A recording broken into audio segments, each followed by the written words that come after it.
Bonjour Yolo, it is very, very nice to be back here, and with the racing from Sonclou on Sunday. Since 2 weeks ago, I was very happy to be giving you Son Martin as my first winner of this season, and the Elastic also made it a winning day for me. Très bon. And today we have more racing from Sonclou, including the Prix Edmond Blanc, but before then I must send you over to Caroline in Ireland for her Sunday racing. Why, thank you, Marie-Francoise, and we are at Dowpatrick today for some national hunt. My first goes in the Tote Every Days, a money-back day maiden hurdle, where I will take my chance on He Can't Dance. He was in a listed race the last day, and although couldn't stay with the first two, was the best of the rest over that 3-mile trip. Now, getting Josh Williamson's £5 claim should be a big help, and having placed in all 5 starts over the sticks since October does look overdue to me to get off the mark. Jack Kennedy is on stablemate Gunnery Sergeant, so has to be on my list too, but I'm thinking this should be a good opportunity for He Can't Dance to get over the line. And now let us get back to Sonclou and Marie-Francoise.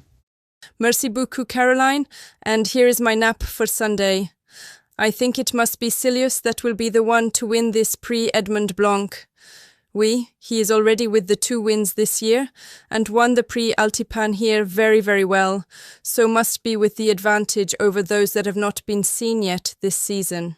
But there are some very good horses here, with the filly Mooncloud having the best form at Sonclou, and Ed Dunlop's Skukuza is a very good Blue Point colt, who was 3rd in the Prix Wildenstein at Paris Longchamp last year.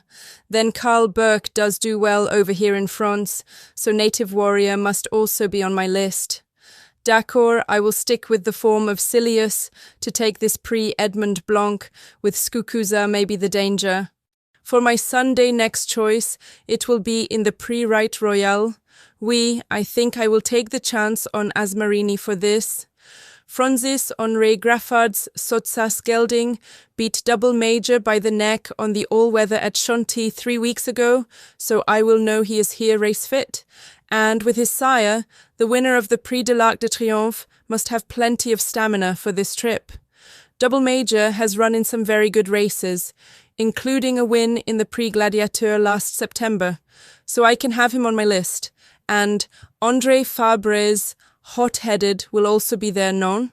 Maintenant, I will think one of Francis Henri Graffard's pair of Asmarani or Parachutiste can win, with Asmarani my first choice.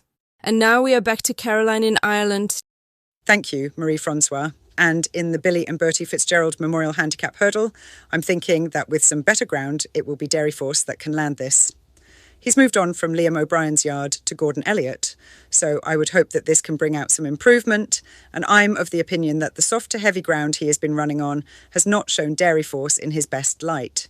Ewan Griffin's splashing out hasn't really delivered over fences, so returns to timber, and PJ Rothwell's Cool Boy Christie must be in with a shout. Dairy Force, under Jack Kennedy, should be the one to follow, so gets my vote. For the Ulster National, I think I will take my chance with Uncle Pat.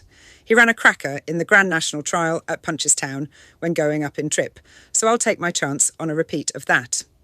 The 3-mile 3 on heavy ground surely tested Uncle Pat's stamina, so back on drying ground, I think he can run a big race, and up just £2 for his second the last day, I think, is a manageable rise. I would expect Shannon Royale to be raced prominently under Dara O'Keefe, though he does need to bounce back from an underwhelming run at Punchestown last month, while last year's winning yard sends out St Denis as well, with Jack Kennedy for company.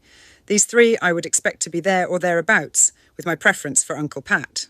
Finally, I'm going to stick with Strutter for the Caherty Stables Beginner's Chase.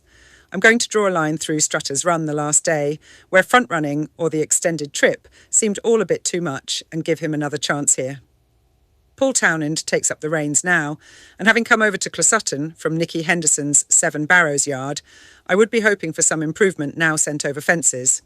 The drop in trip and a second stab at fencing should bring him on, and this doesn't look the strongest lineup, with chasing debutant Dee's Lady and Gordon Elliott's Find a Fortune likely to be involved.